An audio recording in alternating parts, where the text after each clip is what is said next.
Part 1. They say real trouble doesn't crash into your life like a car wreck. It creeps in slow, wearing a familiar face, sitting in your living room, sipping coffee from your favorite mug. That's how it started for Melissa and me. We had built something solid, or so I thought. 5 years married, 2-story house in a clean coastal neighborhood, 2 Labradors who thought we were gods. I worked in IT for a mid-sized firm downtown, grinding away so Mel could chase her dream job at one of the top marketing agencies in the state. We were a team. At least, that's what I believed. I noticed the first crack in the middle of a Tuesday night. Mel stayed late at the office, claiming they were prepping for a major client pitch. No big deal, work got hectic. I heated up leftovers, fed the dogs, watched bad reality TV until the house felt too empty. Around 11, she drifted in, looking polished. Too polished for someone who had supposedly been holed up writing reports. Her blouse clung a little too perfectly. Her heels clicked too loudly against the hardwood. She smelled like jasmine and something sweeter, something I didn't recognize. I wrapped my arms around her. She hugged me back with all the warmth of a winter coat. "You smell good," I said, half teasing. She pulled away too fast, laughing lightly. "Richard got me a new perfume for the office. Client gift. Richard Hammond. Her boss." I forced a grin and nodded, pretending it didn't bother me. After that, the small things started piling up. She began forgetting her phone around me, keeping it locked, face down on every surface. Late meetings became routine. Errands turned into hour-long disappearances. A grocery run somehow required full makeup and heels that hadn't seen the light of day since our anniversary dinner. I tried not to spiral. I told myself she was stressed. I told myself her career was demanding. I told myself 1,000 lies because it was easier than facing the knot forming in my gut. One night, she came home after another late, brainstorming session, and I noticed the faintest smear of lipstick on the collar of her white blazer. Not her usual color. Brighter. Bolder. Someone else's shade? I didn't ask. What would I even say? I convinced myself it didn't matter. Melissa grew more distant, more distracted. She scrolled on her phone during our dinners, thumb twitching like an addict looking for her next fix. I cracked a joke one evening about needing to schedule appointments just to get a full conversation with her. She laughed, but it didn't reach her eyes. The dogs even noticed it. They used to greet her like royalty when she walked in the door. Now, they approach cautiously, tails wagging low, uncertain if they'd get affection or a cold brush-off. The breaking point came on a Sunday. She announced over breakfast, as casually as if she were discussing the weather, that she'd be flying out to a training seminar in another city with Richard and a few coworkers. "We'll be in sessions all day?" "Exhausting, really," she said, swirling her spoon in her coffee, eyes locked on something beyond the window. "Anyone else from your team going?" I asked, trying to sound neutral. Melissa hesitated. The pause was a fraction too long. "Just a few," she said vaguely, shoving a piece of toast into her mouth to avoid further questions. That night, as I lay in bed staring at the ceiling stared back. Silent. Accusing. I wanted to trust her. I had built my entire life around the idea that I could. But trust isn't a switch you flip. It's a thread. Once pulled, everything starts to unravel. Days blurred into one another after that. Every time her phone buzzed, every time she smiled at the screen and quickly locked it, the knot in my gut pulled tighter. One evening I walked past her home office and caught a glimpse of her laptop screen. A flash of an email thread. Her name. Richards. Emojis peppered between business jargon. Laughing faces. Little winks. I stepped back before she noticed me. I didn't confront her. Not yet. Instead, I started documenting things, quietly, methodically. A journal tucked into my desk drawer. Times. Dates. Locations. I told myself it was paranoia, but a voice deep down knew better. One night after she fell asleep on the couch, I gathered the nerve to check her purse. It was reckless. Stupid. I hated myself for it. Inside, buried under receipts and chewing gum wrappers, I found a glossy invitation. A gala. Black tie. Company sponsors only. The date matched one of the nights she had claimed she was working late on reports. No mention of it to me. No invitation. Nothing. The photo on the invite showed couples swirling across a ballroom floor. Sparkling dresses. Tuxedos. Smiles that made promises without a single word spoken. I sat on the floor, the invitation trembling between my fingers, heart hammering against my ribs. How much of my life had been a lie? That night, I lay in bed next to Melissa's peacefully sleeping form and realized something chilling. The woman I loved was slipping away, and she didn't even seem to notice she was letting go. Or worse, she didn't care. I turned my face to the wall, clutching the pillow like a life raft in a sea that was already swallowing me whole. The illusion of our life was cracking. And somewhere deep in my gut, I knew. This was just the beginning. Part 2. The funny thing about suspicion is how it sharpens your senses. After the gala incident, Melissa's excuses shifted from late-night meetings and dinners to extra workouts. Apparently, she'd fallen head over heels for CrossFit. Classes 3 nights a week. Sometimes 4. Private sessions at a closed gym, where only a few select members trained after hours. I wanted to be happy for her. I wanted to believe. But the old instincts, the ones I had buried under love and loyalty, started to claw their way back. It started small, like everything else. A faint scratch down the side of her bike, freshly waxed just last weekend, that she brushed off as parking it wrong. A jar of high-end vitamins in her cooler, tucked between her salads and smoothies. Only problem? Melissa never touched supplements. She'd once called them placebo garbage. And then there was the cigarette filter. One evening, while clearing the kitchen table, I found it, a crushed filter smeared with unfamiliar lipstick, reeking of some exotic tobacco blend. Melissa hated cigarettes. Couldn't stand even the smell. She claimed maybe it blew in from outside when I asked, laughing it off. I didn't laugh. Instead, I folded a blank sheet of paper, scrawled in black marker. Who's in? I slipped it into the pocket of her gym bag, hidden between her change of clothes. No signature. No explanation. Just a question waiting to detonate. The next morning, Melissa was quiet. Shifty. She left for her workout without saying much. Later that day, while she was at work, I picked up her bike again. Under the seat, barely noticeable unless you looked, was a fresh scuff, like someone else's shoe had kicked against it. I didn't save screenshots anymore. I didn't trail her car. I started playing a different game. I downloaded a free text masking app and sent her a fake message while she was supposedly at CrossFit. Hey, can't stop thinking about last night. Or, I signed it with her because, why not? If there was something buried inside her, I wanted to see it squirm to the surface. No response. But when she got home that night, she was flushed, her breathing shallow. She barely ate dinner, claiming she was too tired. I just smiled across the table, every bite of food turning to ash in my mouth. That weekend, I decided to get closer to her world. Not as a husband. As a shadow. I drove to the gym she kept disappearing into. CrossFit Evolution. A brick box of a place tucked behind an abandoned mall, all black walls and steel beams. The perfect place to sweat secrets out of your skin. I bought a single class pass, $40 cash, no questions asked, and walked in. The air smelled of iron and rubber and something raw, almost feral. Melissa wasn't there, at least not in the main floor area. But as I moved toward the locker rooms, a trainer in a tight-fitted hoodie bumped into me, offering a tight smile. His cologne was sharp, familiar. Too familiar. Inside the locker room, I found chaos, gym bags, sweatshirts, gear everywhere. And there, shoved half-hidden under a bench, was a bag labeled M. Reynolds. My wife. Curiosity burned through me. Inside the bag were a second pair of boots, not hers. Too large. Men's size. There was a keycard with CrossFit Evolution's logo and a post-it note stuck to it. Private 7 p.m. N. I nearly dropped it. N. The same letter I'd planted in her mind days earlier.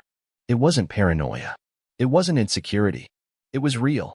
Someone was meeting her. Privately. I left everything exactly where I found it. When I returned to my car, I sat gripping the wheel, pulse hammering in my ears. Later that night, while pretending to watch TV, I asked casually, "How's the new trainer? You mentioned him once, didn't you? Nick?" "Nate." Melissa flinched. Just a slight tremor. Most people would miss it. I didn't. "Oh," she said too fast. "No, just a few of the girls and me now. Group sessions mostly." Another lie. Another thread in the web she was spinning around herself. By the time Monday rolled around, I was a storm contained inside a suit. At lunch, I hacked into her corporate email using an old password I'd found scratched on a sticky note months ago. I didn't find anything in her inbox. The conversations were buried deep in a secured app, the company's internal messaging platform, meant for classified client communications. Encrypted. Hidden. But not invisible. Fragmented messages. Can't wait till Thursday night. Same time. Same spot. You looked insane today. So strong. In. I closed the laptop, hands trembling. I wasn't reading romantic sonnets. I wasn't even reading the aftermath of dinners and drinks. I was staring into the brutal heart of something raw and physical and hidden, built on sweat and secrets. It wasn't champagne-soaked love letters. It was stifled moans behind locked gym doors. By that evening, Melissa was acting strange again, touching me more, fake smiles stretched thin across her face. She wasn't guilty. She was afraid. And me? I played the perfect fool, smiling back, pouring her wine, toasting her made-up victories. But in my gut, something coiled tighter, preparing for the next blow. As I lay beside her that night, breathing in the faint ghost of foreign cologne still clinging to her hair, one thought burned itself into my mind. It's worse than I thought. Far, far worse. And I hadn't even reached the bottom yet. Part 3. Monday mornings were always cruel, but this one carried a different kind of cruelty. The second I stepped into the lobby, I knew something was wrong. A crowd of coworkers hovered near the reception desk, heads close together, voices low and sharp, like knives carving up some helpless target. I barely had time to drop my bag when Jenna from accounting, a woman I barely knew outside of casual greetings, brushed past me, her eyes wide, her voice a frantic whisper. "Did you hear?" she hissed. "Melissa, you're Melissa. The clinic found something." I blinked, confused, heart thudding against my ribs. "What are you talking about?" Jenna leaned in, eyes darting around. She tested positive. HPV. And it wasn't you, Mike. It was her boss, Richard. Her voice cracked on his name like it physically hurt her to say it. I stood frozen, words caught in my throat, heart hammering louder than the murmur of gossip swelling through the lobby. Without another word, I pushed past them and headed toward the elevators. The second floor, marketing and client management, was buzzing like a kicked anthill. People weren't even pretending to work. Drawers slammed. Papers shuffled. Nervous glances shot across cubicles. The air stank of panic barely disguised under cheap coffee and cleaning supplies. I made my way to Melissa's desk. There it was, sitting plain as day on the surface. An envelope from the corporate clinic, white with a bright red, urgent stamp across the top. No lock. No caution. Just sitting there, almost daring me to open it. My fingers trembled slightly as I lifted the flap. Inside, one simple sheet of paper. HPV positive. Immediate follow-up recommended. Signed neatly at the bottom. Dr. Richard Green, Chief Clinic Officer. I slipped the letter back into the envelope, every breath tasting of ash. For a long moment, I stood there staring at her empty chair. Melissa wasn't at her desk. She wasn't anywhere. The rest of the office spun like a carousel around me. I pulled my phone from my pocket and photographed the test results, front, back, envelope and all. Quiet. Discreet. Each click of the camera shutter felt like hammering a nail into a coffin. Across the room, someone laughed, a harsh, awkward bark quickly smothered. Snatches of conversation floated toward me. She said it was just a cold sore. Yeah, right? Cold sore my ass. I heard HR's gonna launch a full department review. New business connection? Huh? People rubbed down their keyboards with sanitizer. Someone wiped a shared coffee mug 3 times before tossing it in the trash. Melissa's world, the one she thought she controlled, was collapsing, brick by brick. And then I saw him. Richard Hammond. The man who had been in every corner of my suspicion. He slinked out of his office, shoulders hunched, gaze low, clutching a slim leather briefcase like it was a life raft. He didn't look at me. Didn't even glance in my direction. Just disappeared down the emergency stairwell, one guilty step at a time. I didn't stop him. What would be the point? Instead, I returned to my own desk and opened the internal HR portal. Right there, listed under Department Notifications, was a memo. All marketing and client management personnel are required to attend a mandatory health compliance review this week. Non-compliance will result in disciplinary action. I took a screenshot. Saved it to the same hidden folder as the photos from earlier. Another drop of poison. Another knife slid into the ribs of their reputations. By noon, the office was radioactive. People walked wide circles around Melissa's empty cubicle. Jenna covered the shared stapler with a tissue before touching it. Brian from PR disinfected the communal fridge handle like he was preparing for a biohazard inspection. When Melissa finally came back from lunch, the temperature of the entire floor dropped. She walked slowly, like every step was heavier than the last. No makeup. Hair pulled back tight. Pale. Fragile. Her eyes met mine for a brief second. She tried to summon a smile, the ghost of the woman I once loved, but it faltered halfway across her face and died. "Normal day?" she asked, voice cracking in the middle of the question. I nodded once. Mechanical. Emotionless. "Yeah," I said, my voice so cold I barely recognized it. "It's fine." The weight of everything unspoken hung between us like a noose. She lowered her gaze, fiddling with a stack of papers that didn't need arranging. In that broken, whispered, "Yeah," in that flinch of her hands, was the confession she would never dare speak out loud. Melissa knew. She knew the rumors had spread. She knew her boss had fled. She knew I knew. But no confrontation came. No accusations. No shouting matches. Just silence. The kind of silence that marked the end of something you didn't even realize had been dying until it was already dead. I turned back to my monitor, heart pounding in a slow, steady beat, colder than ice in my veins. It was over. Not with a bang, but with the soft, pathetic whimper of a life collapsing under the weight of its own lies. And somewhere deep inside me, something new stirred. Something patient. Something merciless. It wasn't rage. It was purpose. And for the first time in months, I smiled, a sharp, humorless thing. This wasn't the end. Not yet. Part 4. The final blow deserved a stage. Not a boardroom. Not a courtroom. A gallery, polished floors, white walls, bright lights. A place where masks cracked under the weight of scrutiny. I spent the last week preparing the exhibition. The local charity auction promised to draw the city's elite, business owners, politicians, influencers. I volunteered as an event organizer, a perfect cover for what would come. 2 days before the opening night, I designed a set of large placards labeled Gallery Performance Metrics. The pitch was simple: track which pieces generated the most donations, offer transparency for sponsors. The committee loved it. No one noticed the tiny QR codes printed neatly in the corners of each card. The real work happened the night before the auction. I logged into the event's digital backend, easy, thanks to the admin password I'd accidentally obtained weeks earlier. There, I embedded hidden attachments into the online catalog and brochures. Scanned bank statements showing $48,000 siphoned from Melissa and me into Derek's startup. Screenshots of encrypted conversations about starting fresh and new beginnings. A PDF of the corporate clinic's damning HPV-positive notice signed by Dr. Green. Legal drafts already prepared against both of them. Every printed booklet. Every emailed PDF.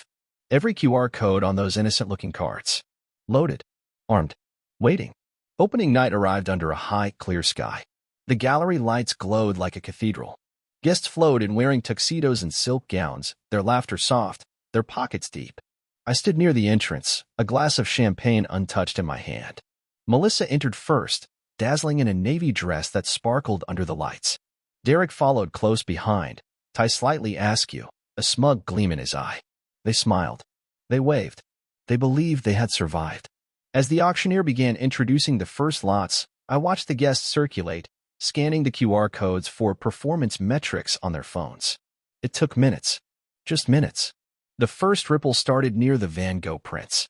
A woman frowned at her phone, tapped her husband's shoulder. He leaned in, scrolling, his face going stiff. Across the room, another man let out a low whistle. A group of donors huddled around a glowing screen, their champagne forgotten. The murmurs grew. Brows furrowed. Eyes darted. Phones buzzed. People were reading. The bank ledgers. The dirty private messages. The medical document with Melissa's diagnosis. The receipts that proved the lies. Melissa's laugh, light and tinkling, faltered mid-sentence as the room's energy shifted. Derek, sensing the change, scanned the crowd and paled. The auctioneer cleared his throat awkwardly, stumbling through a listing for a framed landscape no one was bidding on. I stepped forward, setting my untouched champagne gently on the podium. Tapped the microphone. The sound cracked through the tension like a whip.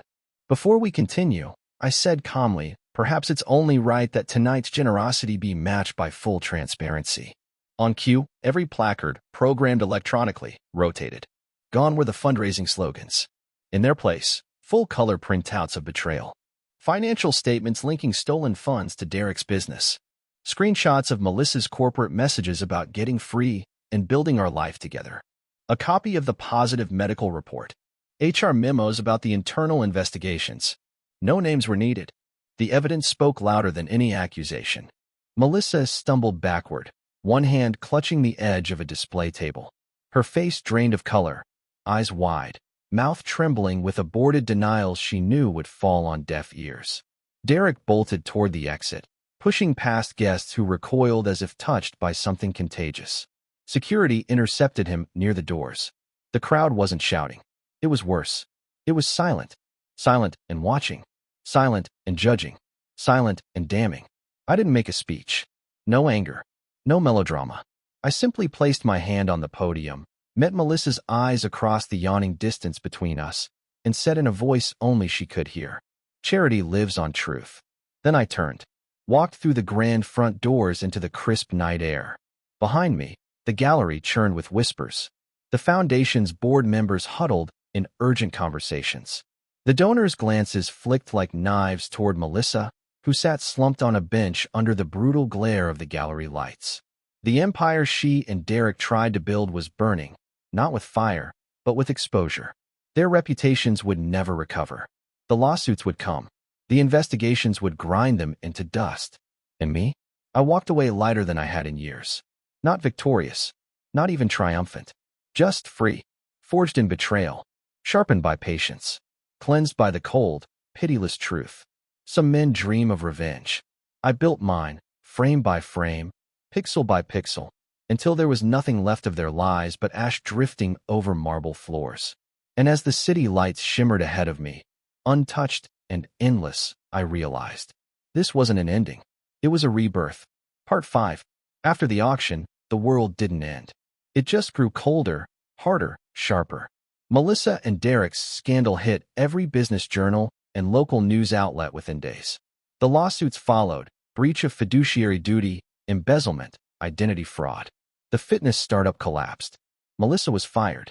Derek disappeared from the city altogether, leaving a trail of frozen bank accounts and angry creditors. And me? I didn't celebrate. I didn't gloat. I went silent. I moved out of the house within 48 hours, leaving the furniture, the wedding photos, the memories like a rotting carcass for someone else to clean up.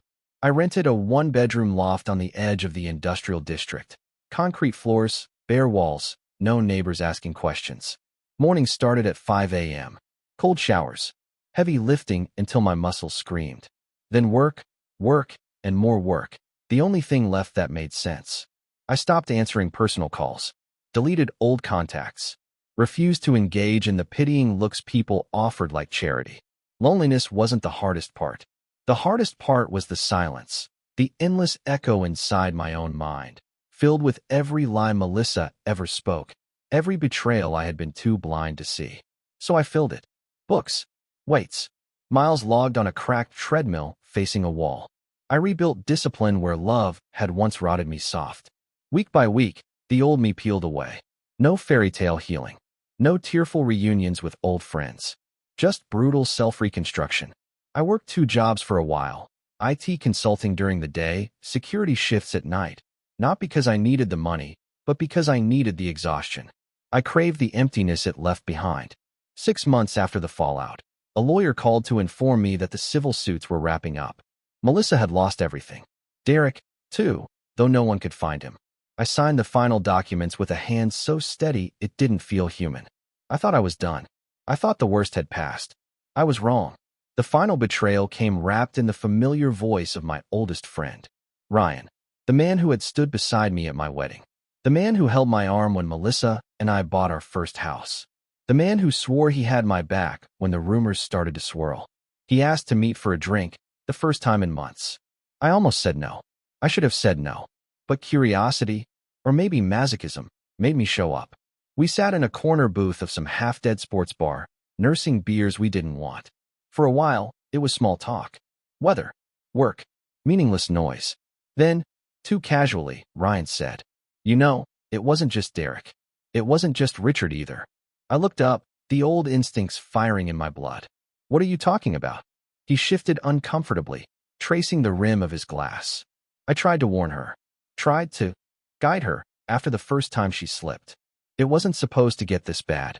I thought maybe if I kept an eye on things. "You knew?" The words fell flat, dead, final. Ryan's face twisted into something that might have been regret if I had believed he was capable of it.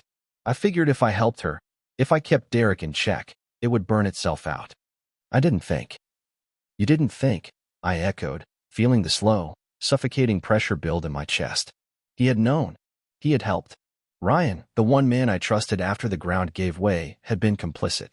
Maybe not with his hands, but with his silence, with his cowardice. I stood without a word, tossed a few crumpled bills onto the table, and walked out. I didn't hear if he called after me. I didn't care. Outside, the city was cold and indifferent, the night swallowing everything whole. I walked until my legs gave out, until the pain became a comfort. That night, staring at the cracked ceiling of my loft, I let the last piece of the past die. Not with a scream, not with a sob, with silence. They had taken almost everything. My marriage, my money, my friends, my name. Almost. Because they had left me something far stronger than anything they ever stole. They left me my will. They left me the fire. They left me unbreakable. And as I closed my eyes against the sharp bite of another empty dawn, the final words etched themselves into the bedrock of my soul. They thought betrayal would end me. They mistook the fall for the end. I rose, forged by fire. Unbreakable. The end.